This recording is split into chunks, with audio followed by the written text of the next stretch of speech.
This week's news from the tubes on F5 Live Refreshing Technology is proudly powered by Malwarebytes. Whether you use a PC, a Mac, or a mobile device, Malwarebytes Premium is the company's strongest protection ever.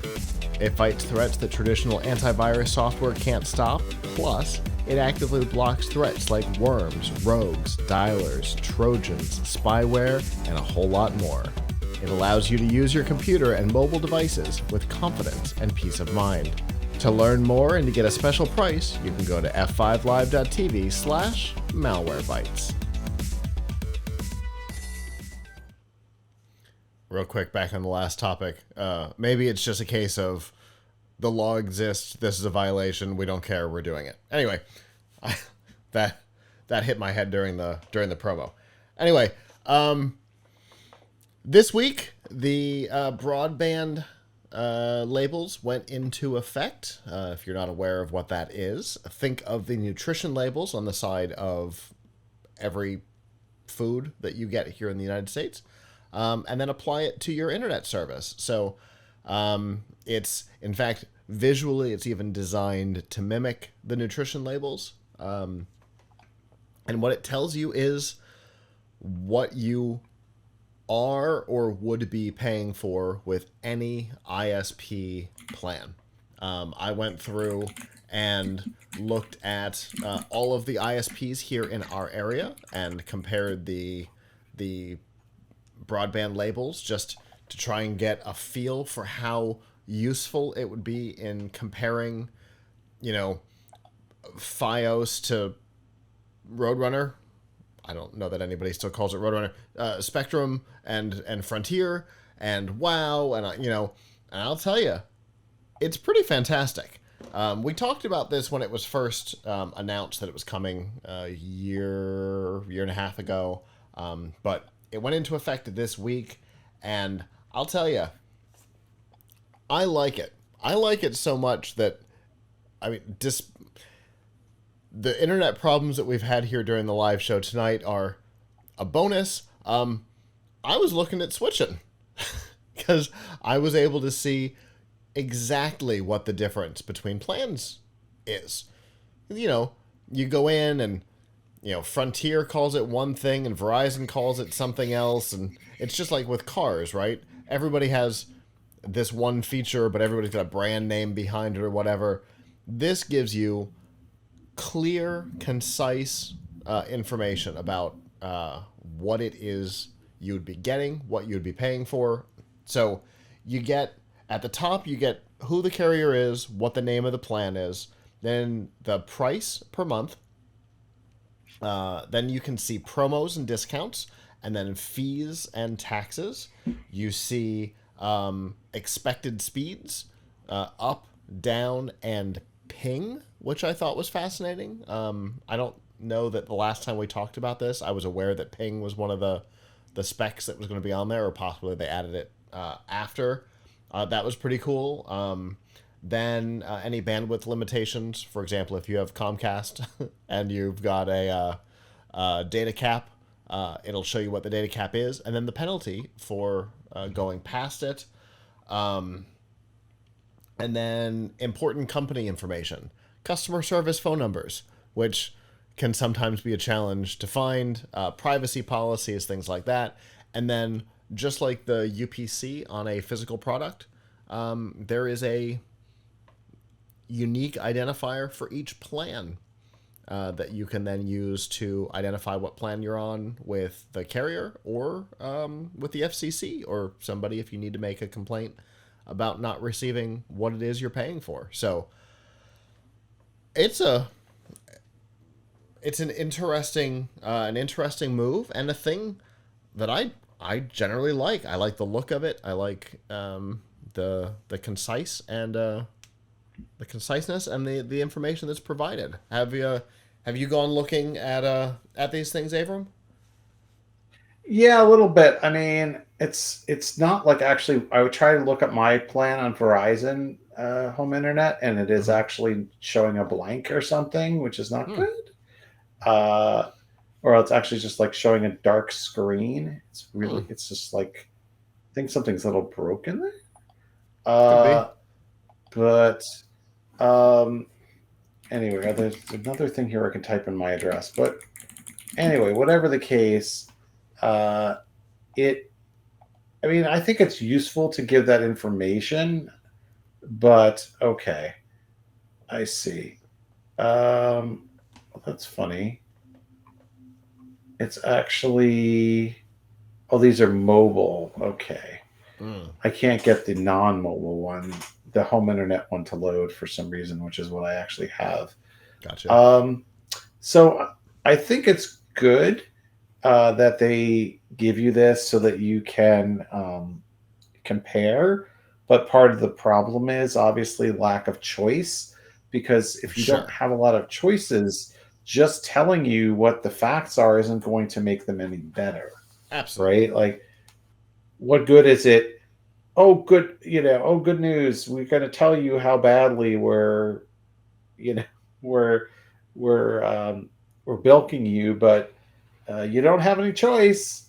Yep. So, I mean, I feel like every time I feel like just talking about disclosure of facts is a is an easy way for like politicians to say that they're doing something without actually doing something. Sure. So, you know, uh, similarly, and we could have had this as a story today because it's uh, kind of in a hot topic, but this week, um, California Representative and Senate candidate Adam Schiff proposed an AI bill that would require AI models to disclose every piece of copyrighted material that they used in their model. So um, like this sounds good, right? Oh, look, now we're going to know how badly they are, how much they're stealing to make models like GPT-4. But at the same time, if you're disclosing it, um, but people can't do anything about it, what good is it? Now, presumably with the disclosure, this makes it easier for publishers to file lawsuits, because then you can prove beyond the shadow of a doubt that your work was taken. But Hmm. uh, actually, an actual solution, if the problem is that they're taking copyrighted material, the solution isn't to disclose it. The solution is to disclose it and hold people liable for it. Yeah. uh, is to make clear in the law that this is not permitted without a license, because it's still it's still very much up in the air, with the companies claiming that it's fair use, and you know lawyers saying that it's not. And if this law that Schiff is proposing was meant to solve a problem, the weakest solution to a problem is, yeah, we'll just tell you how bad the problem is, but we Right. won't actually solve it, right? um, so we're kind of counting on people to be outraged and do something about it, and then do what? Push the government to come up with a law to solve the problem. Like, Right. you Right. are proposing a law, solve the problem, you Right. know solve the problem. I mean, the other thing with his thing is that it's relying on the software vendors to say what they took, uh, in terms of copyright, and then know what is copyrighted and what is not, Right. right? So how do you know what's, like, that requires such an in-depth amount of research, and they could very plausibly claim, well, look at all this stuff we didn't disclose because we didn't know it was copyrighted, or nobody, or who's, Yep. it in fact gives them an out, right? Like, oh, look, I didn't steal your stuff, it's not on my list of copyrighted stuff that I stole. Yeah. But it very well could be it's just that they didn't flag it as copyrighted, right? So it it's like, it's too clever by half, right? Um, and this disclosure law is like these things are better than nothing, but I feel like without creating a scenario where people can clearly act upon the information that they've gotten here, it's not it's not a great solution. Like, okay, if you've got multiple choices of broadband carrier in your neighborhood and you look at this and this might help you, Yeah. but you still need competition. Sure.